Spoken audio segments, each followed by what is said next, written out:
yang setiap pertemuan itu selalu kita sebut berkumpul di Panyingkul. Jadi kita berkumpul di Panyingkul kali ini.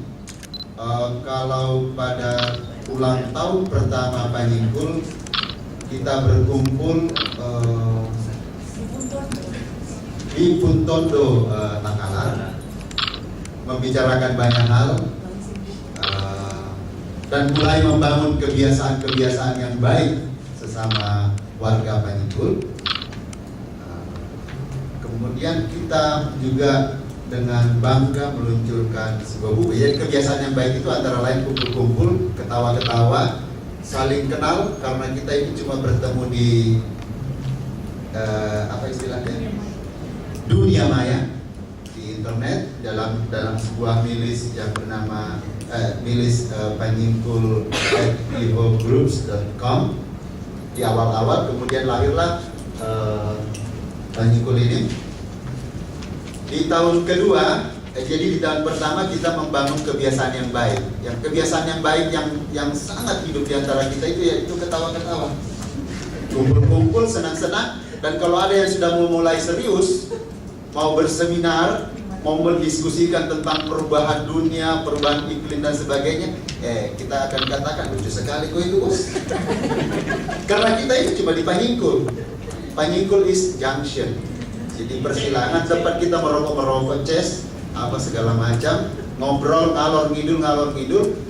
Tetapi kemudian hadir barang ini yang kita juga tidak pernah membayangkan bahwa dia akan 3 tahun kemudian dia akan ketemu dengan Japan Foundation, dia akan ketemu dengan pusat kajian kebudayaan Jepangnya Ibu Meta, dia akan ketemu dengan banyak hal, dan dia menerbitkan buku. Jadi kebiasaan yang baik, ketawa ketiwi, pesta-pesta ulang tahun, makan-makan, saling menunjukkan kenarsisan kita masing-masing dan kejagoan kita menulis. Ya, pernah ada member Panyingkul, Pak Matsui, itu yang sudah seperti penulis pemenang Nobel, dimilih, mengajari semua orang ini kan, yang kita 200-300 orang ini. Tapi setelah, saya sebagai pemberi restu yang suka marah-marah, saya bilang, sadar tuh bos, di sini semua orang pintar, ya kan? Nah itu kayak gitu. Kemudian di tahun kedua kita ada kebiasaan baru lagi yang kita buat. Selain menerbitkan buku, kumpul ketawa ketiwi, muncul gagasan-gagasan, kita memulai workshop. Di tahun kedua kita ada workshop terbatas, dan atas bantuan dan kebaikan hati Pak Mansuri kita dikasih tempat di tempatnya sana, dan kita mengundang Andreas Harsono dari Yayasan Pantau, seorang yang sangat getol mengembangkan jurnalisme sastrawi di Indonesia. Itu di tahun kedua, dan pesertanya memang terbatas karena kita kan selalu eksklusif, supaya kita merasa mulia di antara yang lain, ya kita sedikit-sedikit saja. Di tahun ketiga, sesungguhnya ini sebenarnya tidak pernah direncanakan, tetapi tiba-tiba ada saja gagasan yang kemudian barangkali bagus kalau kita sebagai warga Makassar, warga di mana saja berada, selalu bertemu dengan warga lain untuk sesuatu yang barangkali tidak pernah diduga-duga secara akademis, yaitu pencatatan sejarah oleh warga. Sejarah kita selama ini dicatat dan ditulis oleh penguasa dengan memperalat akademisi, ya kan? Maaf Bu Meta ya. Tapi mari kita ini warga ini. Sehingga kemudian tahun ini kita bertemu dengan, katakanlah teman-teman kita, bapak-bapak sebenarnya tapi teman-teman dari Jepang untuk datang ke sini. Kemudian kita ketemu Japan Foundation, kemudian ada juga sponsor-sponsornya di situ. Tahun lalu tidak ada sponsor, kita juga kumpul-kumpul urun-urunan kan. Nah, tradisi menerbitkan buku, kalau buku pertama judulnya Makassar di Panyingkul yang berisi pilihan tulisan yang ditayangkan di Panyingkul, di tahun kedua kita lihat Indonesia di Panyingkul, ya kan? Di tahun ketiga rencana sebenarnya dunia di Panyingkul. Tetapi karena dunia itu adalah dunia yang dekat dengan kita, maka di tahun ketiga ini kita menerbitkan dua buah buku dari penulis Panyingkul. Yang pertama Judulnya itu Semesta Galeso. Nah, itu dunia Galeso. yang penulisnya Kamarudin Aziz itu, dan segera akan kita luncurkan besok pagi before seminar. Ya, berdiri dulu Pak. Saya berdiri ya. Nah, dengan buku ini cantik sekali. Dia biayai sendiri, Bu. Kemudian ada yang kedua yang menarik adalah buku yang ditulis oleh penulis Panyingkul juga oleh Adinda Winarni. Dia masih mahasiswa di Universitas Hasanuddin. Judulnya Makassar dari Jendela PT-PT. Berdiri deh. Nah, ini bukunya. Jadi besok juga kita akan luncurkan. Dan secara akademis saya kira di Bumeta luar biasa kan? Teman-teman Anda di universitas barangkali tidak akan bisa menciptakan yang begini. Karena Winardi ini masih mahasiswa. Dan bukunya ini katanya akan diberikan kepada dosen pengujinya sebagai souvenir kalau dia nanti ujian. Insya Allah bulan depan deh kan? Supaya kau ikut wisuda September. Jadi ada kebanggaan-kebanggaan dan ada kebiasaan-kebiasaan baik yang kita ciptakan di Panyingkul. Kemudian juga workshop itu karena jadi kalau kita sudah mulai satu kali, ya kita mesti lanjutkan. Tahun lalu workshop dengan Pak Andreas Harsono, pesertanya cuma 6 orang barangkali, termasuk 12 orang, ya. Yang kita pilih-pilih betul-betul memang orang-orang yang nanti yang baik kepada kita, tidak akan gosipin kita di luar sana kan, mencela-cela kita kan. Jadi ini semacam mesti loyal juga kepada kita ini, karena kali ini kita workshopnya diperluas dengan menghadirkan peserta yang lebih banyak. Mudah-mudahan kebiasaan ini bisa ditumbuhkan. Jadi workshop tahun kedua kita memperluas pesertanya. Mudah-mudahan cuma bagi-bagi keterampilan, lakukan pengalaman sederhana aja, ya. Dan bergembira bersama, berbahagia bersama. Jadi Panyingkul itu adalah tempat untuk bergembira, berbahagia, berbagi suka dan duka lah, katakan begitu.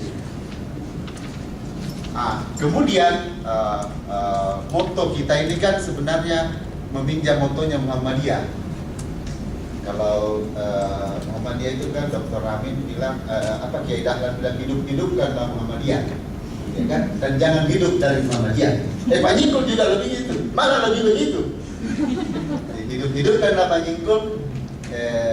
Ya mari kita hidup di Panyingkul, ya hidup bersama bergembira begitu kan, kata lebih ibu kata.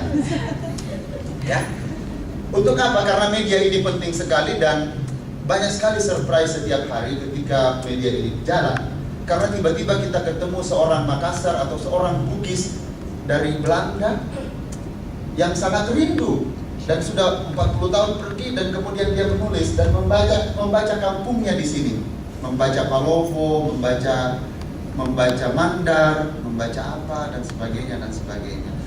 Dan Panyingkul ini karena cuma tempat berkumpul, tempat kita saling nyapa, juga kemudian tetap membuka ruang seluas-luasnya tentang independensi masing-masing anggotanya untuk mengembangkan dirinya. Dan silakan manfaatkan Panyingkul. Jadi silakan Anda manfaatkan sebagai referensi, misalnya mau cari beasiswa, bilang saja, oh Anda orang Panyingkul. Kalau mau tanda tangan sedikit mari kita tanda tangani. Ya kan? Siapa tahu? Yang punya offer di Universitas mana? Mari. Bukan? Mau bukti ini, Panyingkul. Yang penting menulis di Panyingkul, semua ada nama dan rujukan. Kan? Kayak begitulah. Jadi mari kita manfaatkan media ini, mudah-mudahan dia bisa abadi. Ya kan, seabadi dengan cita-cita besar kita. Kemudian tentu saja saya sebagai orang yang selalu memberi restu, saya kan sebenarnya pemalas secara pribadi. Jadi saya ikuti saja lalu lintas milis, kemudian nyemprit. Kemudian kalau ada gagasan supaya tidak terlalu banyak pikir, tidak pusing, saya bilang, saya setuju, silahkan laksanakan. Kemudian mereka ketawa, apa bang kamu menyetujui? Gitu kan? Jadi persahabatan itulah sehingga kita menjalin. Kemudian Pak Rusdi juga. Jadi setiap tahun kawan-kawan Panyingkul dari berbagai kota itu datang ke Makassar, termasuk Pak Sursi yang sibuk sekali di Jakarta datang ke Jakarta, Ibu Lili sibuk sekali datang ke Makassar, dan kita selalu ketemu di Makassar.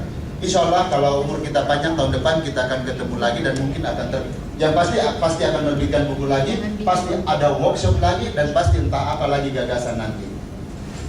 Seperti itulah. Kemudian ini pidato ulang tahun ya. Oh besok ya. Jadi ini sekedar ini pembukaan saja dari workshop ini.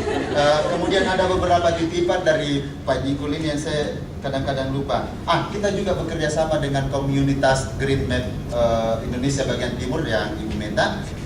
Saya kira memang kita ini gampang terpengaruh, orang bicara green ya, go green apa green. Itu bukan Green Map itu. Iya, tetapi saya belum jelaskan maksudnya. Ya kan? Kita gampang terpengaruh. Artinya kita tiba-tiba ada gagasan sesuatu di sana, kita bikin di sini yang beda. Kita di sana orang go green, kita bikin di sini ada greennya tapi beda. Ya, kreatif kan? Kawan-kawan sekalian yang saya hormati, sengaja pidato ini seperti ini supaya berkesan dan Anda ingat. Anda kenang-kenang saya yang berbatik dan bercelana jeans, ya kan? Supaya Anda ingat bahwa kita di sini mau berbahagia bersama. Kalau saya datang pidato seperti rektor membuka seminar bos, pasti kalian bosan dan tidak akan ingat itu, ya kan? Dan ini adalah bagian dari usaha kita untuk menghidupkan Pak Jingkul. Bahwa kita semua datang dengan latar belakang yang berbeda, tetapi kita adalah warga dari sebuah kota, warga dari sebuah provinsi, warga dari sebuah negara, warga dunia yang ingin berbuat sesuatu untuk dunia ini. Dan katanya tulisan-tulisan itu abadi, tidak hancur di alam. Jadi apa yang kita tuliskan, kata-kata yang kita ucapkan, apa yang telah kita laporkan, apa yang itu abadi, itu tidak hancur di alam. Bahkan katanya sampai ke akhirat menjadi amal jariah kita. Ini keluar tasnya nih. Saya kira demikian Ibu dan Bapak sekalian. Terima kasih banyak kepada teman-teman yang telah membantu dari Japan Foundation, kepada Bapak-Bapak dan Ibu yang telah jauh-jauh datang dari Tokyo. 16 jam Pak ya? 7 jam. Saya tambah 9 jam. Enggak, saya mau membandingkan kalau dari Selayar datang. Kalau dari Selayar datang juga 6 jam. Kalau dari Selayar ke Makassar 6 jam. Saya dari Selayar, Pak. Jadi, kemudian teman-teman yang kemudian baru ketemu dengan Pak Jingkul ini, nikmatilah workshop ini. Silahkan manfaatkan dengan baik, karena nanti kita akan berbagi pengalaman yang akan nanti disampaikan oleh Lili dan Farid. Kebetulan ini kami semua sekeluarga ini, Duna juga masih sepupu apa dan sebagainya, ya kan? Dan kita selalu membawa keponakan-keponakan datang untuk dia belajar, untuk mereka tahu apa sesungguhnya yang ayah-ayah dan om-omnya, tante-tantenya kerjakan. Itu juga usaha kita untuk paling tidak membuat kekerabatan kita itu tidak seperti kekerabatan Facebook. Ya, iya Facebook. Kenapa Facebook? Iya, kita berteman tapi tidak pernah berjumpa, saudara. Nah, makanya kita ketemu-ketemu, ketawa-ketawa, senang-senang, menikmati workshop, menikmati seminar. Ya. Semoga ada manfaatnya buat kita, semoga membahagiakan kita semua. Dan dengan mengucapkan Bismillahirrahmanirrahim, kita buka rangkaian acara workshop dan seminar oleh Pak Jingkul selama 2 hari ini. Semoga Allah Subhanahu wa Ta'ala memberi restu dan semoga ada manfaat yang bisa kita peroleh. Amin. Billahi taufik wal hidayah. Wassalamualaikum warahmatullahi wabarakatuh. Terima kasih